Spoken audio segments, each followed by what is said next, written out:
wingiti yakuperformerere kupi zvinhu zvangofanana wanzwisisa saka level ramutukudzira rekuti panonozadzwa varungu ramukanya mapfumo kuti panozadzwa varungu vanenge vakazara vachisiya mari ndo international artist ona mudhara wekuridza pana ruzendo akazoenda kuitaly atova international artist nokuti mudhara yakwanisa nauridzira mavheti akazara asi ukada kutora bhazuka tinauridzira anonodzira mazimbabwens saka international artist kuti tiwane muzimbabwe so far so far my international artist watinayo muzimbabwe ndiani ndikatoti mutukudzi ndiyonga tinaye watanga tinaye andira current watinaye vatati mapfumo mukanya type yake music ya varungu vanozara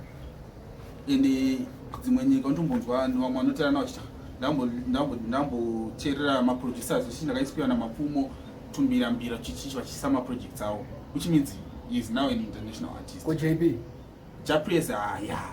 international kari pombi chana fact yoti collaborations akaitana kubotswana kwasangaenda tinoperformera matswana bozi manje apa musi wa 16 ndaona pa Facebook ane show ku Rwanda sandoti international uripo inasandoona show yacho but I know japress kuti international uripo unzwisisa and he is still working kuti anga tino reach that level but big man international kuti anoperformera Malawians vanhu Malawi akazara haachikwanisi macheso futi nyane umwe international and international artist noti anokwanisa anoperformera Mozambique macheso Mosken alright kuti isisvike pa level rana Burna Boy is maZimbabweans kana maZimbabwean artist vanofanira sei chimbotuudzawo mafungiro ako unofanira kuimba music international appreciate kwande munhu wese zvafana besides kuimba music that kind of music you can do collab kana maita collab moimba zvemusoro unzwisisa you can do collab nanaiwa na yemaladi vakanoita nananikrinawo even ukanobata nhingi ukaona movement ukanobata kana artist anonopiswa kuuganda ukaita naye ikokoko you can now go kuuganda unoita mashows nokuti vanhu vakuziva panoona chinhu chakupa trace vangana vanoplaya patrace mazimbabweans akawandisa wese ana pop ten vanoplaya patrace but following yavo mapages avo achitombokura angoti mazimba ari kufollowa nokuti kana munhu auridzwa patrace unoona unofanira kunge wakuma makazi vayose fanira kuma 2 million mafollowers unofanira kunge kana YouTube yako unofanira kuona maflag ana DJ maporisa wazoona manje saka international level maZimbabwean artist haipapo wachiri kunetsikana asi pane imwe music yekuti music uchiteerera una music ida yakaona market asi kugaira ndokunogaira noti vanenge vachisaiza kuti iwe ukanobata zvafana izvi zvindikudzi kuti ukanobata inamwe sadance unotaura vanhu asina shanda nawo noti inogona kuvati vanogaira usingagairi but vamwe vacho ndakaona vanogaira ende vamwe vacho nokanganiswa nemanagement dzavo unzisa umwe wacho anofanira kana akurira nemuridzo muZimbabwe munomu afunga kuti unzwisisa level kuti akuzvigaira but asiziva kuti munhu uyu ane talent iri paari rekuti akwanise kuti talent iroroka akwanise kana uri kochi une talent uchigona kukocha iyoyo unzwisisa unoshanda wege anoda maplayers saka manje handizvo saka ndonhau yacho ndonyaya yacho yekuti maartist emunomu vakangoita humble just what Freeman did aita humble una ndaisika expect kuti FKT vanodaro ari humble watoshamisika wachitobvuma kukabira collab handina kushamisika zvangu but zvinhu zvekuti nelevel rake zvechokwadi nelevel rake but munhu uyu akulisena kune munhu akatonditi Kawara isangano munhu uyu wazoona zoti mama artist akwanise kuzviita anonga achitodaidza kuti iwe pamwe pacho inenge isi mhosva yemanagement inenge ichitoona kuti movement uda kuitwa iri riri kunoboosta nemu raKawara saka rakanoboosta nemu raKawara saka gatirege kuita sei kupinda mazviri ega tingori tsike saka izvozvo ndo zviuraya career dzavo obata saka pane mpakaipa ko ana the likes of Nito wakaita ma international collab nadema kwa Nito achiri kushanda wanambobvira mumention Nito Nito asada international level but achiri kushanda Noti pane pambo tunoita collab neinternational artist ngana nabvachoka wakaita nana AY1 but anenge achikwanisa nopefuma ugane but AY wakapera ka wazoona manje saka pane level kuti iwe unogona ugana wachari kurire Colors akaita collab nani weku Jamaica anzani Tenement but you for the Colors akwasaenda ku Jamaica tinoperforma song here I don't know iri akwasaenda unoti onorwa mota minyu kupfira akatozadza mari dzichito yachipiwa paninya saka international artist iriyo international artist asi mafanisi kuti uzonzwa convince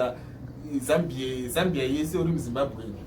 pane pakaipa unenge watoita mahits waiziya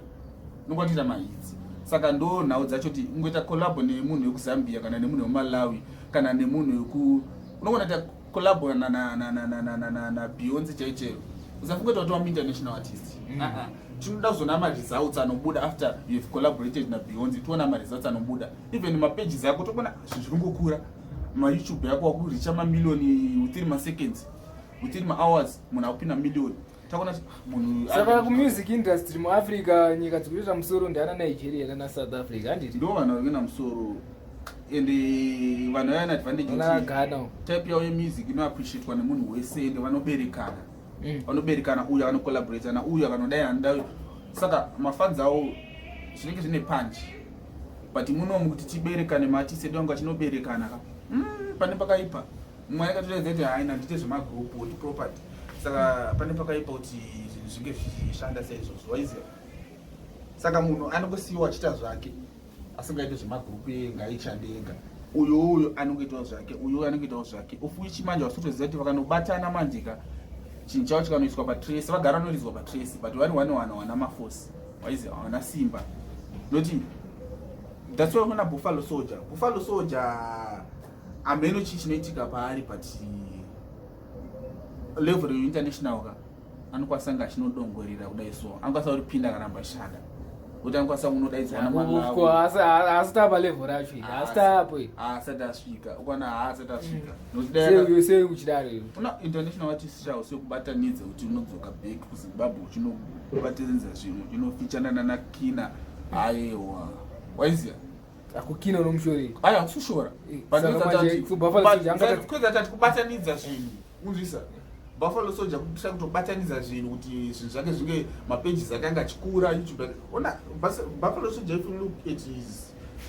his pages YouTube tori pasi nana confused unzwisisa asatanga kushanda kare akatombonetsana nana Burna Boy international kuma celebrities ma musicians dzimwe nyika vanomuziva Burna Boy andoziva Buffalo Soldier na Sisi andoziva Buffalo Soldier but international unooneka nemabasa unooneka nemaresults ma-views ma-YouTube una makazi azvibatanidzwe zvinhu zvingoripo pachena unzisa chimukadzi chepalesoto zvinhu zvingoripo pachena hazvisi kubatanidzwa Burna Boy hazvisi kubatanidzwa zvingoripo pachena kuya muZimbabwe anokolekta mari nasitisi kuya muZimbabwe anokolekta mari mutukudzi kunze anga ari mupenyu achienda kune South Africa kuenda anokolekta mari kumazulu achienda kuNigeria kuenda anokolekta mari mutukudzi zvinhu zvisiri kubatanidzwa usindi kushora but zvinhu zvisiri kubatanidzwa unzwisisa asi kubatanidzwa so kuti munhu pane pambotoona kuti movement iri kuitwa nemunhu iri kutsvaga popularity unzwisisa ndosaka namenshina kuti kubatanidza nakina usushora kina ndiye mumwe futi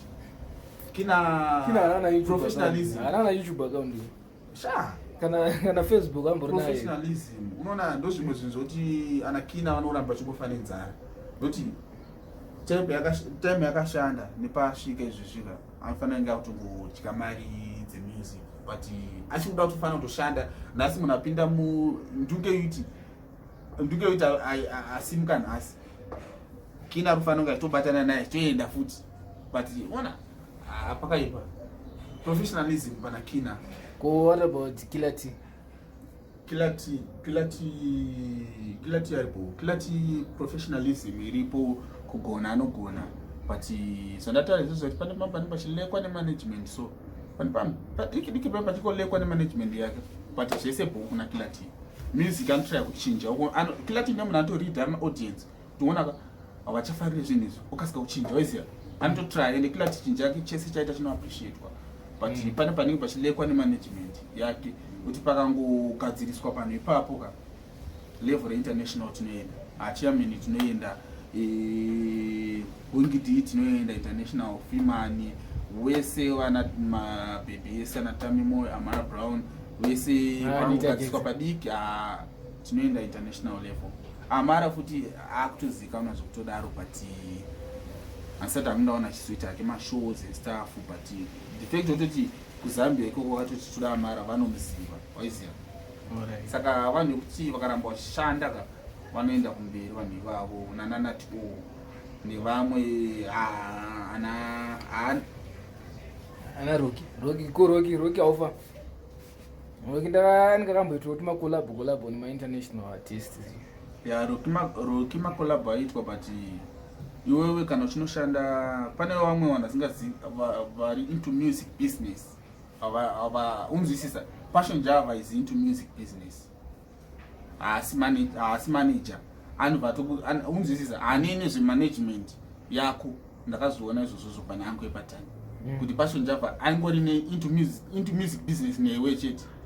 saka tingade kumushora Passion Java nokuti iye charita kunotora mari nekukupa mari iye achinotorawo mari anene brand name rako because any project yaanoita inoiswa pachannel pake uona anene kutsana kuti anene brand name rako ari munhu arikuda kuita mari nebusiness remusic onzisa saka angoepatani ndotana nchoti angoepatani ndakavhura studio sanitani angoepatani asvika pastudio angoepatani maaccounts ako staff chichichichi kufanira kunge chinounzisa nditone chido chokuti ndinge ndichinomubatsira unzisa maaccounts ake kuti anga achinosimukawo noti iwe ukada unoti unoronga collabo but contribution yaPassion Java kumusic industry yemuZimbabwe ukuiona sei yakacontribute here kuti music yemuZimbabwe iye ndo pane rimwe level kana kuti arutotsikirira ndakatarisa ndikati arutsikirira zvake noti hanzi aita chake humbarumbi bozi akatoti mahitsi kakapisa muZimbabwe unoona mahitsi akarongo mahitsi aikwanisa ngoitika unzisa aikwanisa ngoitika mahitsi achirasipo Passion Java saka wewe kuti hapana contribution yakaita here kuti music yemuZimbabwe iye kuside kwake as a businessman contribution iripo kuside kwake but kuma artist kumafans music yemuZimbabwe mafans kuti yakamboitika ma first days pane zvakamboitika zvichine punch unzwisisa but Passion Java rambochita basa rako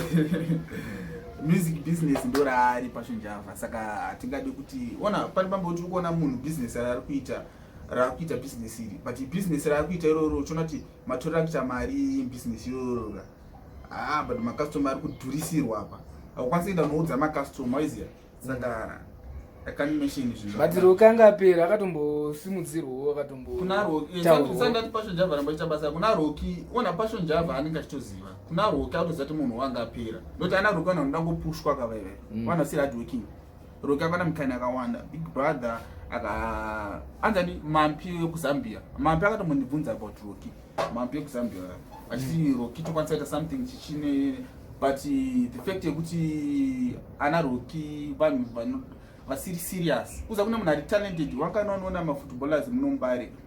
vari talented but haana basa nebhora unzwisisa koza munhu anenge asikagone bhora racho ari nani but ane shungu ndiye anozinda kumberi saka roki bozi chakutonyasotaura fair roki chaiye haana kana YouTube account wazoona saka roki yekuti anoupload music yake bozi music yake mapango patanga paita shanda na Passion Java yanguwanika Passion Java saka roki mtengo kuti chirema choda kupushwa chisina wheelchair autoda kugadzira YouTube chirema choda kupushwa chisina wheelchair saka munhu iye unomutengera wheelchair unzwisisa chirema choda kupushwa chisina wheelchair unochitengera wheelchair uchichipusha unzwisisa mari dzachiunopema mutauni mamya wototora unotokatenga wheelchair unzwisisa saka roki ndofunga nditsanangura zvakawanda akatengera wheelchair naPassion Java akutomupusha futi roki unzwisisa saka wheelchair but Passion Java anenge akato mazwana saka Passion Java afana kudzisa mari yake mazwana kuimba ega afana kudzisa mari yake wheelchair Passion Java akuzviti handa imimi wacho saka zvakaita Passion Java zvina kuipa ndokuti akanotora roki ari kumusha wakamuita zvakamuita zvina kuipa iye Rocky ndiye akashandisa brains ake. I don't blame Passion Jump on that. Koku hip hop ukaonombobvira taura nezvako ku hip hop ndaona kuti kunenge kune zviri kuitika. Ya hip hop ndikona iri kuuya but pane chiri kuitika vari kuzoramba pane vafana vari kuzongoimba zvakadaka kufana ndinofana ndikamboteereswa kwandikamboendawo